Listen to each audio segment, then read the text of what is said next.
You want to see what's going on? Hey, man. Hi. Hey, Munchie Man.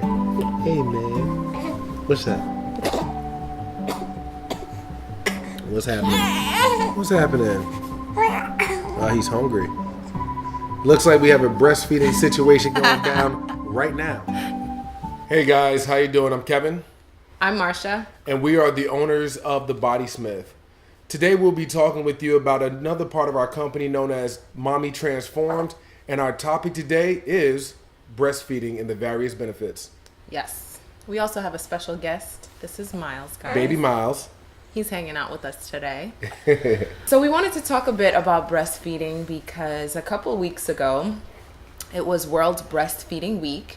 And I posted a couple tips and recommendations on social media, and I got a lot of feedback, both questions, concerns, and comments. And so I wanted to share a couple of those things with everyone today.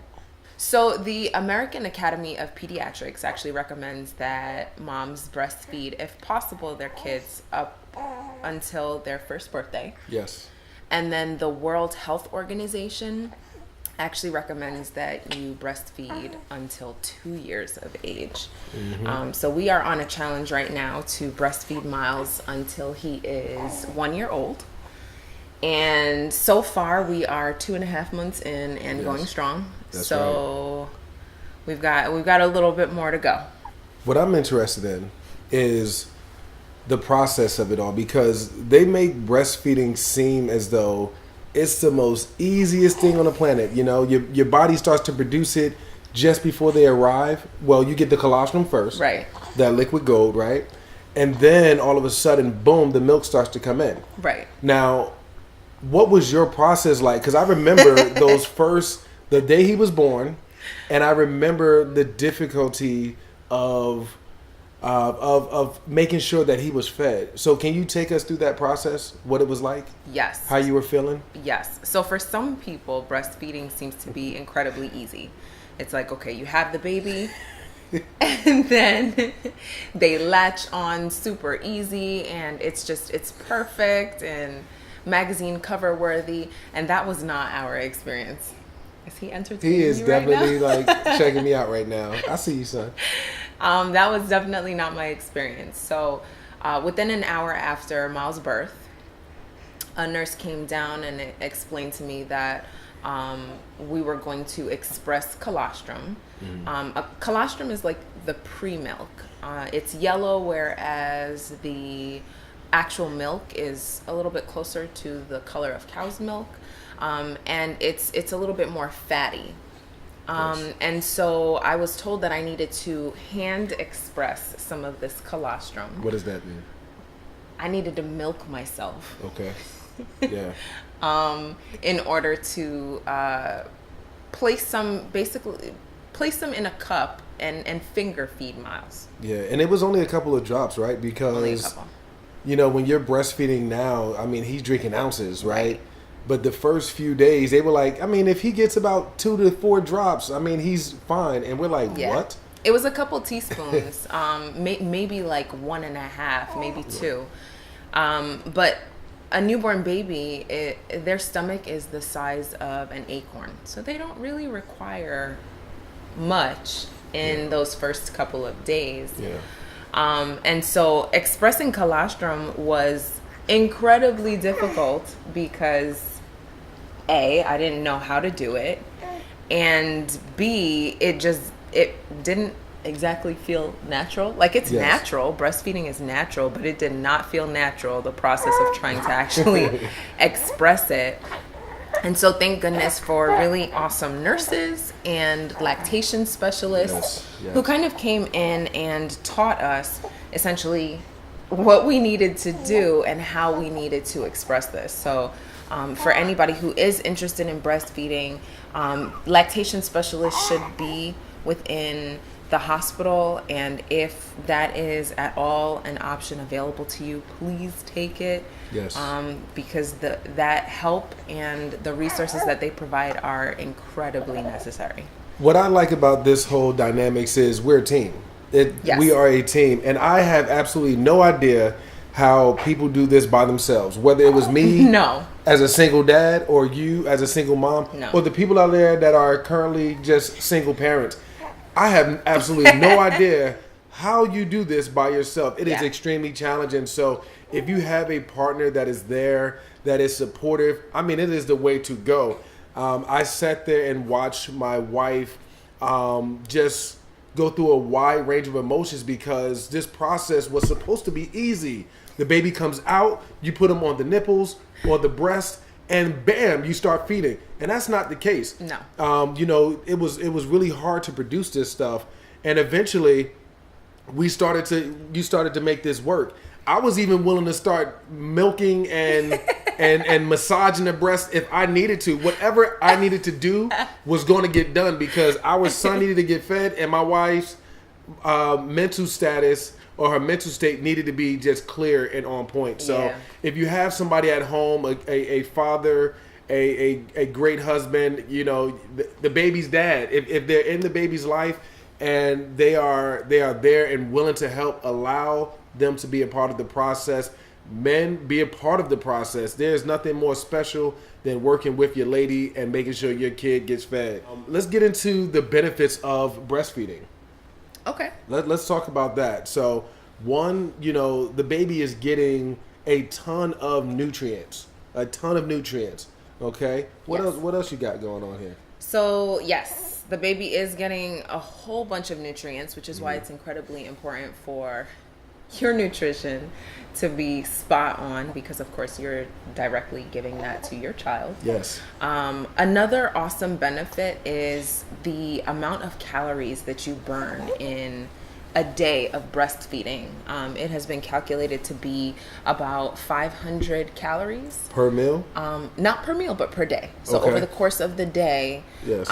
all of that adds up to about 500 calories, which Okay. is a lot. 500 calories can I mean, the average daily intake is what, 2,000? Right. So you're looking at what, 1,500 of it that you're keeping and the other Right. 5 is gone? Right. So you got to eat more just to balance and maintain that? Exactly. Okay. So Talk about it. That is beneficial in the sense of, you know, that losing that pregnancy weight because you're able to burn a little bit more, especially seeing you can't necessarily work out in those first. What do you couple mean weeks. by lose that pregnancy weight? What are you referring to? What happened to you? So it's recommended that you know, if you're in normal weight range, that you gain about 25 to 35 pounds. And this is throughout the pregnancy. Over the course of the pregnancy. Over the course of the pregnancy, that 9-month, 10-month period, you're saying that if you're eating well or eating healthy enough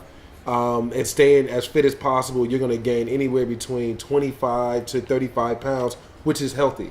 Right. Okay. That is the recommendation. I Yes. believe part of that recommendation is also in the benefit of not gaining too much weight and then increasing the chances of medical complications. Okay. So I gained a little bit more than that. So I gained about 45 pounds Look over good to the me. course of this pregnancy.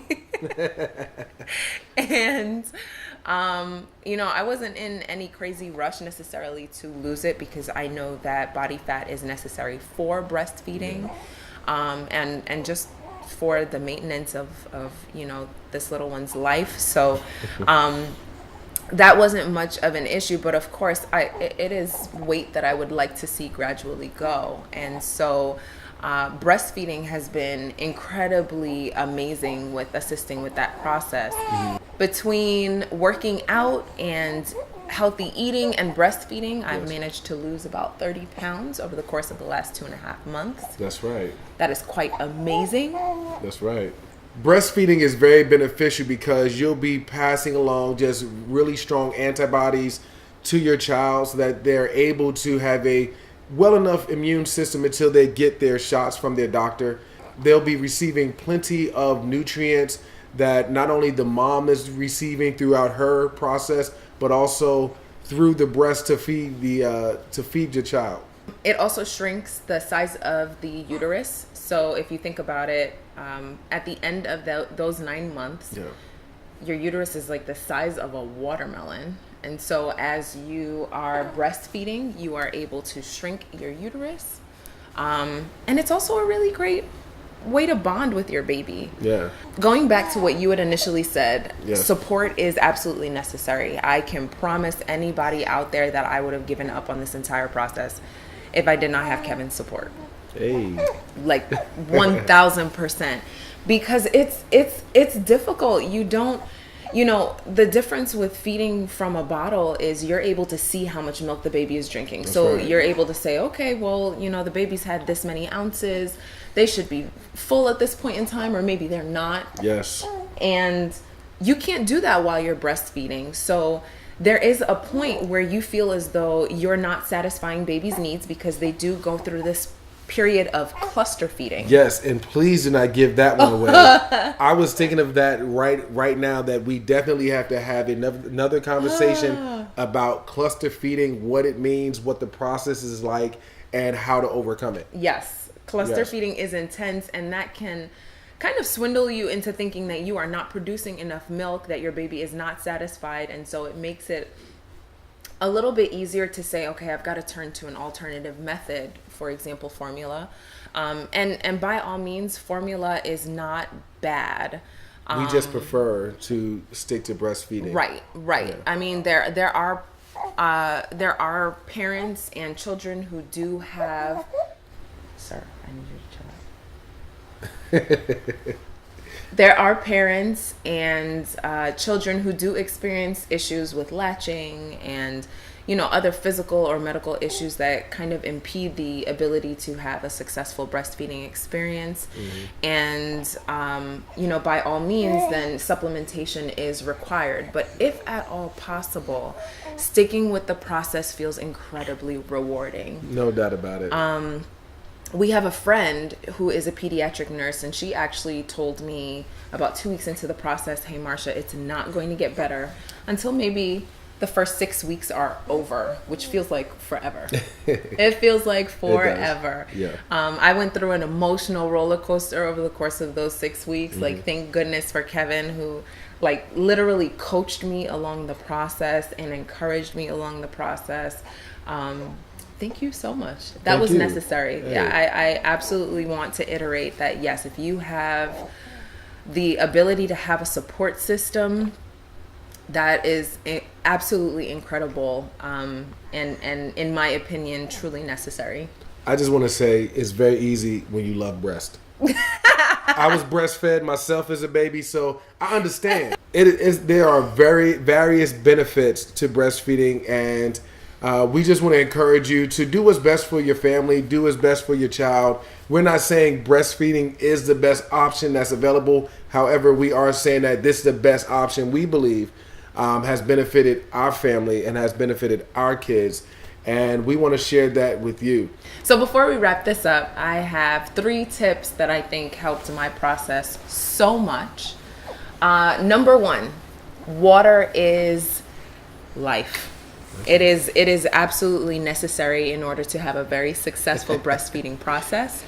It is recommended. Kevin actually mentioned this recently, that about half of your body weight is what you should be drinking in ounces, just as a normal, regular person going about your day. That's but right. About 80 to 90% of breast milk is water. So that means you need a little bit more water to be able to sustain your production. So drink a lot of water in the day. The other thing that is absolutely necessary for breastfeeding is proper nutrition. There are a couple foods that are wonderful for helping support the milk supply. One food, for example, is oats or oatmeal. So I love lactation cookie bites. Those are wonderful. We're going to have a conversation about cookies. Yeah, we're going to definitely talk about cookies. I have an excuse for eating cookies. The other thing is eating oatmeal. drinking mother's milk tea. So I used all of those things to try to help boost my supply. And the other thing that I find to be incredibly helpful with increasing supply is using my pump after, if possible, if not every meal, but at least once or twice throughout the day. Your body only produces milk according to supply and demand. So baby might drink a certain amount, but if I want to produce more, I need to kind of trick the body into doing that. And so that has helped me increase my milk supply a whole lot. So those would be my 3 tips for kind of keeping strong and maintaining what the baby needs and what's best for the body. There are a ton of benefits to breastfeeding, and we want to encourage you to completely dive into this process and trust in it. We didn't get it right away. It didn't happen overnight. It was a course of about 3 to 4 days of feeling a wide range of emotions, from, being discouraged to concern to just figuring out and being happy. And now, I mean, this whole process is a piece of cake. What's happening, man? Right? We got to feed you? Okay, we're going to bring this video to a close, okay? That make you happy? That makes you happy? So let's wrap this up. Stay tuned, because we have a whole bunch of things coming up with the Mommy Transform series. Marsha will be leading the way on that. So remember to just leave a comment down below. You can always like, comment, and subscribe to our YouTube channel at The Body Smith Plan. Check out our website at thebodysmithplan.com. Visit us on our Instagram page at The Body Smith Plan, as well as our Facebook page, The Body Smith Plan, as well. So whatever you're looking for, check out The Body Smith Plan and let us know what you thought about this video. Your feedback is what makes us better, and your feedback is also what allows us to bring more topics to you. We hope you enjoyed this video. I'm Kevin. And I'm Marsha. And we are Mommy Transform. Booyah. Oh,